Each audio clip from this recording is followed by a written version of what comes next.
फरमाते हैं कि मैं ना मजदूर लेने गया, बगदाद के चौक में मजदूर बैठे होते थे, तो मेरी उन मजदूरों में से ना एक नौजवान बच्चे पे नजर पड़ी।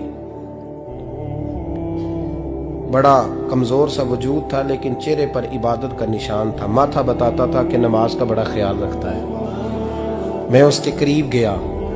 चेहरे भी बड़ा कुछ बताते हैं ना, चेहरों में भी बड़ी रानाई होती है। फरमाते हैं मैं करीब गया, मैंने उसको कहा बेटे मजदूरी करोगे? तो कहने लगा मजदूरों में बैठा हूं तो हुजूर मजदूरी के लिए ही तो बैठा हूं। तो मैंने कहा कि चलो फिर। कहने लगा नहीं, मेरी कुछ शर्तें।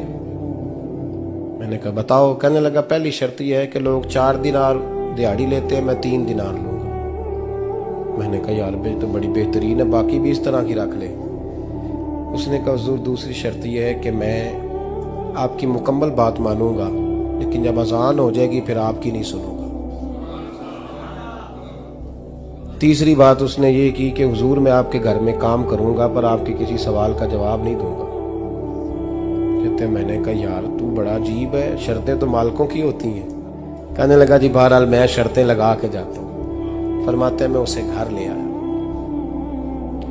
काम मैंने उसको बताया, तो जो काम मजदूर सारे दिन में करता है ना उसने 2 घंटे में कर दिया। हमारे मजदूर सिगरेट पीने में भी तो आधा घंटा लगाते हैं, वो चाय पीने जाएं तो पौना घंटा। वहां उनको भी तो दयानतदारी करनी चाहिए कि नहीं करनी चाहिए? ने मुआहदा किया है ना जी, तो पूरा उतरना चाहिए ना। कहते 2 घंटे में। अब काम जब बंदा शुरू कराता है तो काम और निकल आता है। कहते काम मैंने उसको और बता दिया, वो करने लगा। उसने मिट्टी निकाल के रखी थी बाहर रास्ते में, तो अजान हो गई जोर की। उसने वहीं कुदाल छोड़ी कही और चलने लगा। तो मेरा बेटा कहने लगा इसको जरा बराबर कर दो। कहने लगे चुप कर जा, तेरे बाप से बात हुई थी, जब अजान होती है तो मैं किसी और की नहीं सुनता, सिर्फ अल्लाह रसूल की सुनता हूँ। कहते मस्जिद चला गया, नमाज पढ़ के आया तो दोपहर का वक्त था। मेरी बीबी कहने लगी इसको को खाना खा ले। कहते हमने कहा खाना खा लो। तो कहने लगा मैंने रोजा रखा, रमजान भी नहीं था, नफली रोजा रखा हुआ। फरमाते हैं शाम हुई, मैंने 3 दिनार दिए। तो मैंने कहा तेरा नाम क्या है? कहने लगा मैंने आपसे कहा था मैं किसी सवाल का जवाब नहीं दूंगा। तो वो चला गया। अगले दिन मैं फिर लेने गया उसे, काम कुछ और निकल आए। तो लोगों ने बताया वो सिर्फ हफ्ते वाले दिन आता है। मैंने कहा क्यों? कहने लगे जी वो कहता है मेरा हफ्ते का खर्चा 3 दिनार है, जब 3 दिनार कमा लेता हूं तो बाकी सारा टाइम अल्लाह रसूल की जिक्र में गुजार दिया करता हूं। फरमाते हैं जी अगले हफ्ते मैं फिर लेने गया। मैंने पूरा हफ्ता इंतजार किया कि काम उसी से कराना है।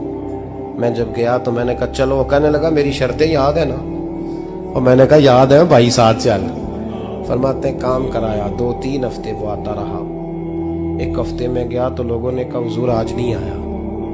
क्यों? कहने लगे बीमार हो गए। कहाँ घर है? कहने लगे बगदाद के कब्रिस्तान के पीछे जो कच्ची आबादी है उसमें रहता है।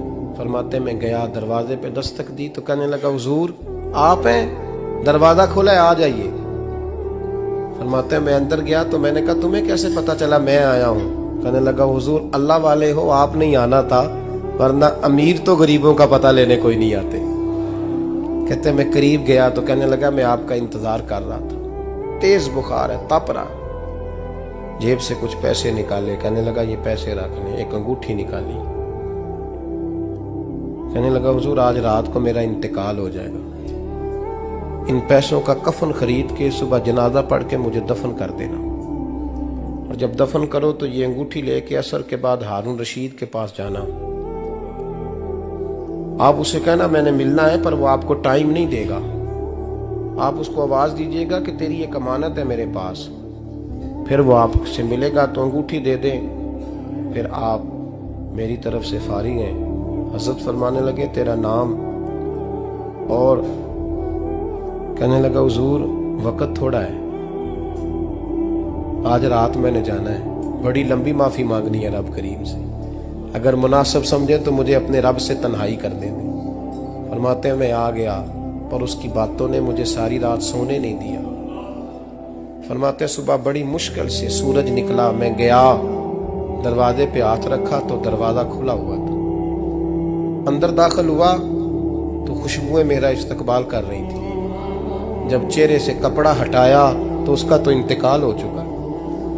इंतकाल हो चुका है, ऐसे जैसे किसी का दीदार करके सोया।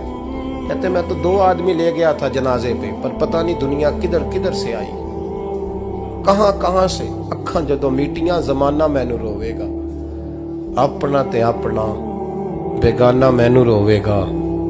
फरमाते हैं मैं तो 2 बंदे ले गया था, पर पता नहीं मखलूक कहां कहां से आई।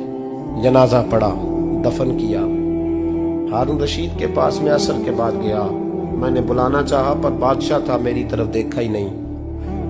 मैंने उसको कहा तेरी ये अमानत मेरे पास है। फरमाते हैं मुझे कोने पे ले गया, क्या बात है, कमरे में बुलाया, मैंने अंगूठी दी। हारून रशीद तो चीखे मारने लगा, कहने लगा अंगूठी वाला कहाँ है? मैंने कहा वो तो इंतकाल कर गया। कहने लगा मुझे कब्र पे ले चल। कहते मैं कब्र पे लाया तो वो लेट गया, तड़प के रोने लगा। मैंने कहा मेरा कलेजा फट जाएगा, ना उसने कुछ बताया ना तूने बताया, ये कौन था? तो हारून रशीद कहने लगा ये मेरा बेटा था। मैंने कहा तेरा बेटा और मजदूर? कहने लगा हुजूर ये हजरत दाऊद ताई के पास बैठा करता था, उनका मुरीद था। मुझे रोज कहता था अब्बा तूने बड़ी दुनिया इकट्ठी कर ली है, मरते वक्त तुझसे टांगे समेटी नहीं जाएंगी, इतना हिसाब नहीं तू दे सकेगा। मैं इसको समझा देता, इसकी अम्मा समझा देती। ये रोज हमें कहता छोड़ दो, आ जाओ अल्लाह रसूल की बारगाह में झुक जाएं। हम समझ। एक दिन ये चला गया, कहने लगा फिर तुम्हारा रास्ता और है और मेरा रास्ता और है। ये सोने की अंगूठी गलती से इसके पास रह गई, गलती से हीरे की अंगूठी चली गई। कहने लगा देखो मेरे बेटे ने आज वो भी वापस कर दी है। फिर तड़प के कहने लगा हारून रशीद था तो ये मेरा बेटा, पर मेरा मुर्शद निकला, मेरा पीर निकला। भाई जिंदगी तो बड़ी थोड़ी है ना।